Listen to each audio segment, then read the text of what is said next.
This is the Chevy I wanted to order but didn't get.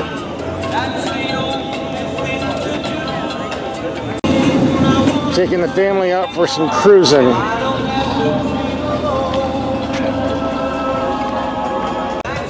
Arf, arf. There's nothing I like better than a nice compact off-road truck loaded with all the goodies. Like this Tacoma TRD Pro we tested once and did a video on. Beautiful vehicle, but the price tag, $50,287, wow. And we did a video on this Ford Ranger trimmer with all the off-road goodies. It was a fantastic truck, I really liked it, but again, the price, $47,955. So when I was told I was getting the new Chevy Colorado Trail Boss, which is a nice off-road package for going out in the sticks, I was kind of worried about what the price tag was going to be. Well, maybe I was worrying about nothing because the base price of $37,000, and here we have some options. Trailering package, Trail Boss convenience package, bunch of fluff we really don't need. Red paint, a bed liner, well you need that. Convenience package, don't need that. Heavy duty generator, yeah, okay. $40 for license plate mount. Come on, guys, you're really stretching thin here. But the bottom tab, $41,195. Reasonable compared to some of the others I've seen in other brands.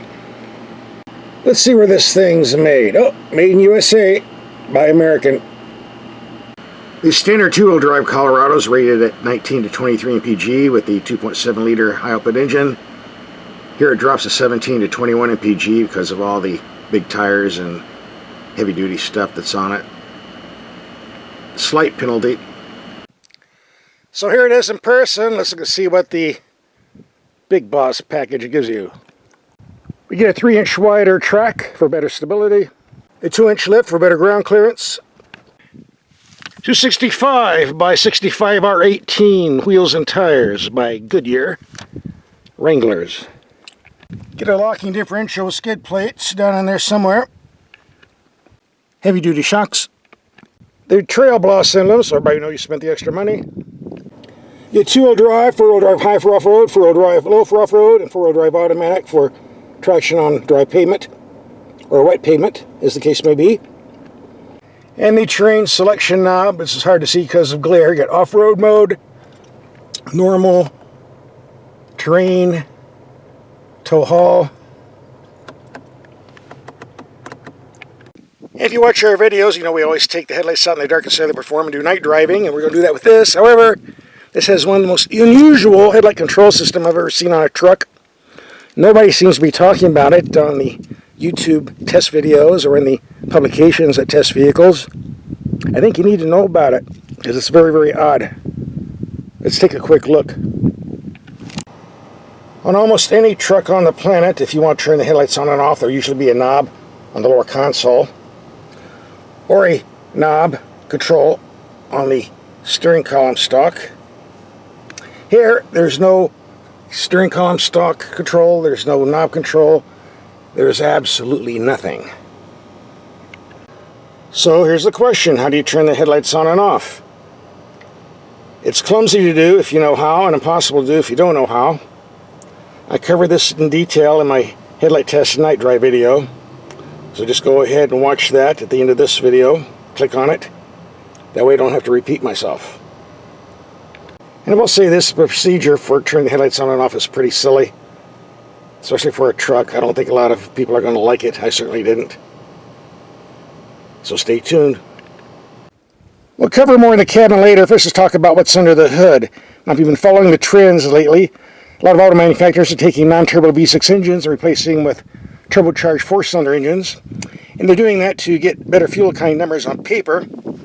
Unfortunately, it doesn't always work in the real world because a lot of these 4-cylinder engines with the turbo they're putting in, SUVs and trucks, are made for light-duty cars. And they can't handle the weight of SUVs and trucks, and the results are kind of disastrous. Overall, it has not worked out very well. Now, Chevrolet followed this trend by getting rid of their V6 and replacing it with a 2.7-liter Turbo 4. Got a lot of people upset, but I think they made a pretty good choice in this case, and there's two reasons why. Number one, the V6 that was in here previously just wasn't made for a truck. It was made for a passenger car. The torque rating of 275 pounds-feet just didn't cut it. And the long-term reliability, didn't quite measure up compared to some of the competition. It was okay, just wasn't a very good choice compared to what we have here. This 2.7-liter turbo is designed ground up to be in a truck, and the numbers are very impressive. The horsepower is 310 compared to the old V6 at 308, but that's not what we want to talk about. It's about torque. 390 pounds-feet compared to 275 for the V6, or 369 for the old turbo diesel that was in the Colorado last year but discontinued. This is the reason why. I don't have all the torque numbers for the V8s found in the competition, like the Nissan Titan or the Chrysler Ram or the Ford F-150, but most of their V8 torque ratings are on 390 to 410, so we're in the ballpark here. Bottom line, this puts out the torque of a V8 in a small 4 package, and it's very, very impressive. Driving up here on steep grades, it really pulled like a tank. I have no complaints. As far as reliability goes, it's been around for a while in the big Chevy trucks, and haven't heard any complaints yet. We'll be taking this out later, doing more driving, getting some performance figures and some MPG numbers, so don't go away. Alright, let's look at some of the gauges and controls, some good, some bad. We'll start with this, the off-road information that's on the screen here. Giving the steering angle, what know the transfer case is in, and other things you might want to know. Also on the positive side, we get a volume knob, thank you very much. We get knobs for the climate controls. Okay, but I've noticed one thing. If you adjust the temperature, I can't find a number anywhere telling me what the temperature is we're adjusting for. If I want it 65 degrees, how do I know? I cannot find anything on here that tells me. Also, whose lame brain idea was it to put the air conditioning vents in the middle, way down here? It was 116 degrees outside today, and I wanted this on my face, not on my stomach. It belongs up here, man. It doesn't belong down here, but that's just the way it is, so you have to live with it. Got decent size in the glove box. Here's what the camera system looks like. Pretty good resolution. What we got here? That's for trailer hookup. Ah, the rail. The light in the middle also for the trailer hookup, I'm told. I don't call trailers, so not for me. Two things. I've been trying to reset the trip meter. There's no control out here. You have to do it in the infotainment screen somewhere. I've tried and tried and tried. I can't find it. You shouldn't have to go with all this trouble. I'll eventually find it when I get in the owner's manual, I suppose. We need to know how to reset so I can reset the fuel economy at some point, but can't find it yet. I shouldn't have to go to this much trouble. That simple. Some more off-roading information here for your viewing pleasure, and I prefer round gauges. I don't like these type of gauges. They look like little thermometers. To each their own, I guess. I've been scrolling and scrolling through this program trying to find the tire pressure monitor, and if it's there, I can't find it, so I guess I'm going to do some more research in the owner's manual, let you know what I found before this video's gone. Here's what the info screen looks like. You better get used to it. You'll be seeing a lot of this as you turn the lights on and off. And here's the review camera. Looks pretty clear in person, but on my cheap handheld camera it might lose some resolution. Trust me, it's pretty nice in person. And here's the gauge cluster with lots of useful information scrolling through. Although I was never able to find the tire pressure readings. I guess we don't have that. Alright, enough talk. Let's do some driving. And the power steering on this vehicle is very nice. Decent feel, feedback, and response. No complaints here. And number two, there's some big rocks out here on this trail called oil pan eaters, but fortunately with the ground clearance we got, we're gliding right over everything. Haven't bottomed out once. But that was the whole idea of designing this vehicle, right? The other advantage of the Colorado is you can squeeze through narrow trails and narrow gates that big rigs can't. That's why I like compact trucks. On rugged trails and dirt roads, the ride of the Trail Boss is a bit on the stiff side, but no big deal because it does a great job absorbing all the nasty impacts, and that's what you want in an off-road vehicle. I see dinner. I'm in the mood for a nice steak. These are my buddies. On the left we have Kamala, and on the right we have Hillary. How you girls doing? Haven't seen you in a couple weeks.